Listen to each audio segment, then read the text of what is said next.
Bunun da havasını ve Avrupa Birliği'nin dayattığı normları arkamıza alarak demokratik siyasetle mevcut kan kaybını, dağınıklığı, çelişkileri ve yaşanan muğlaklığı aşabilecektik. Kongre gelin birinci kongresinde bu konuda epey mesafe aldık.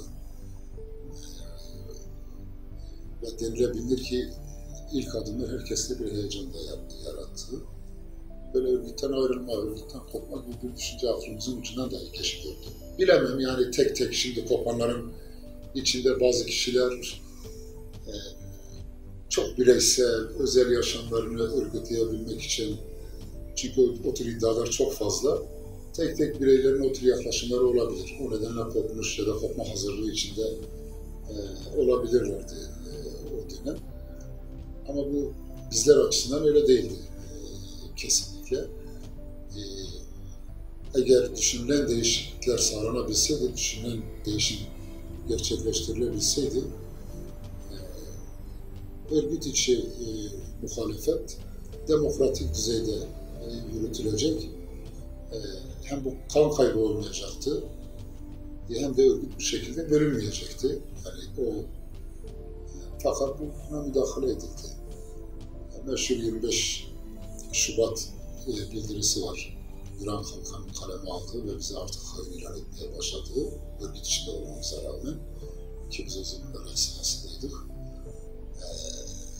Avukatlar üzerinden İmralı'dan yapılan müdahaleler ve Cemil Baykan görevsiz olduğu halde sürece müdahale hakkını kendinde bularak bizleri teşhir etmesi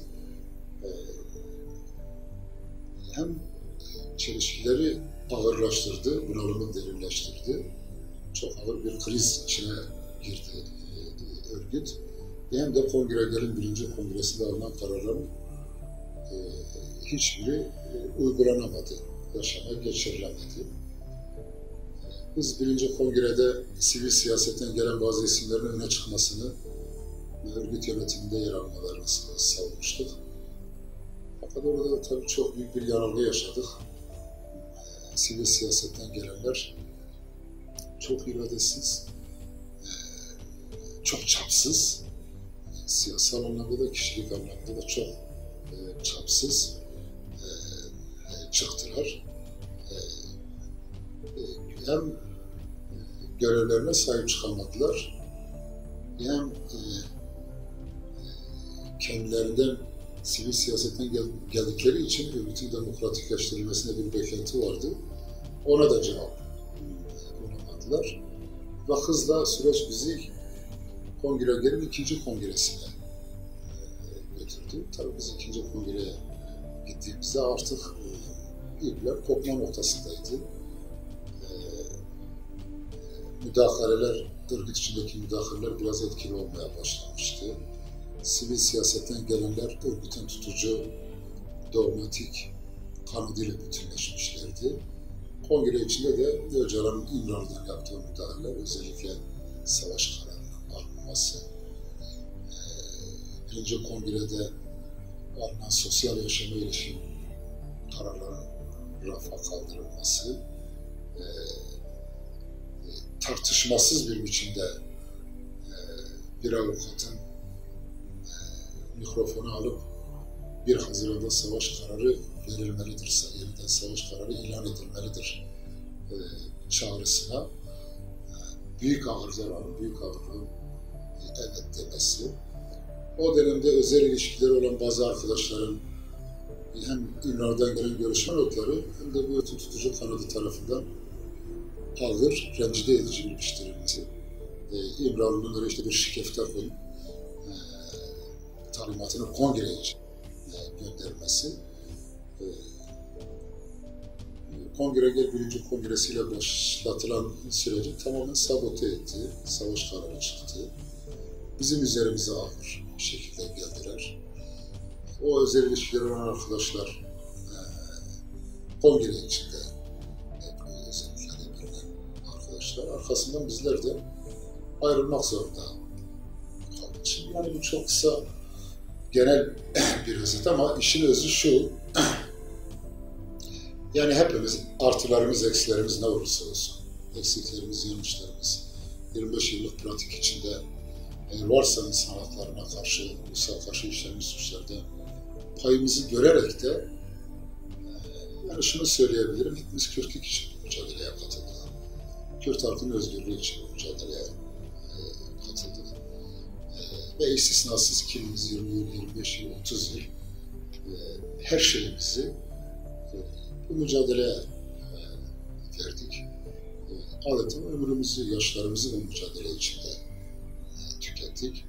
Ama öyle bir noktaya geldik ki örgüt ödenen bu kadar bedele rağmen Kuzey Kürdistan hedefsiz bırakıldı. İmralı süreciyle birlikte ilk baştaki manifestomuzda ifade edilen özgür ve bağımsız Birleşik Kürdistan'dan içinde ne olduğunu hiç kimsenin bilmediği demokratik cumhuriyete evrildik. Bir ideolojik doğrultumuz vardı. 21. yüzyıl realitesine, gerçeklerine göre ve demokratik dünyayla demokratik bir değişimi birlikte yaşama yerine ideolojik doğrultumuz her hafta gelen görüşme notlarıyla neredeyse Kemalizm değerlendirmelerine, Kemalizmin yeniden yorumlanmasına vardı. Kaldı ki hepimiz Kemalizmin 1. Cumhuriyeti, Kürt halkına getirdiği felaket ve onun yarattığı tarihsel sonuçlar yüzünden katılmıştık mücadeleye. Adeta bu büyük hareketin önüne Kemalizme akraba, yeniden yorumlama, onun devrimci özünü, 1. Cumhuriyetin demokratikliğini, Kürt'e karşı olmayışını yeniden yorumlama görevi sanki bizim görevimizmiş gibi, Kürtlerin göreviymiş gibi önümüze konulmaya başlandı. ABD Irak'a müdahale etmişti. Aslında bu bir bölge müdahalesiydi. Güneyde ortaya çıkan sonuçların benzerini Kuzey Kürdistan ve diğer parçalarda ortaya çıkarabilmek mümkündü. Örgüt ABD'nin müdahalesine karşı tutum aldı. Güney Kürdistan'da çok önemli gelişmeler vardı. Yani ülkemizin bir parçası özgürleşmeye, federasyonlaşmaya doğru gidiyordu. Sorun oradaki iki temel güç, temel örgüt değildi tabii. PKK içindeki sol dogmatik grup hep oradan yola çıkarak Büyük Güney Kürdistan değerlendirmeleri yapıyor. Büyük bir çarpıtmaydı. Kürtlerle işte güneyde ve diğer parçalarda yeni bir anlayışla, ulusal bir anlayışla ittifak ve birliklerin geliştirilmesi gerekiyordu. Buna sıcak bakmadı. İlkel milliyetçi olarak değerlendirildi siyasi hareketler ve Kürdistan'da ortaya çıkacak statüde Küçük İsrail olarak adlandırıldı. Bu bize bir rahatsızlık yarattı. Savaş kararı temel rahatsızlık noktalarımızdan biriydi 1 Haziran'da uygulamaya konulan savaş kararı. Şimdi bir kere zaten bir savaşan bir örgüttük. Bir savaş hareketiydik ve savaşla çok önemli sonuçlar da ortaya çıkarılmıştı. Ama 2 Ağustos 1999'da yine İmralı'dan gönderilen bir talimatla silahlı mücadeleye son verildi.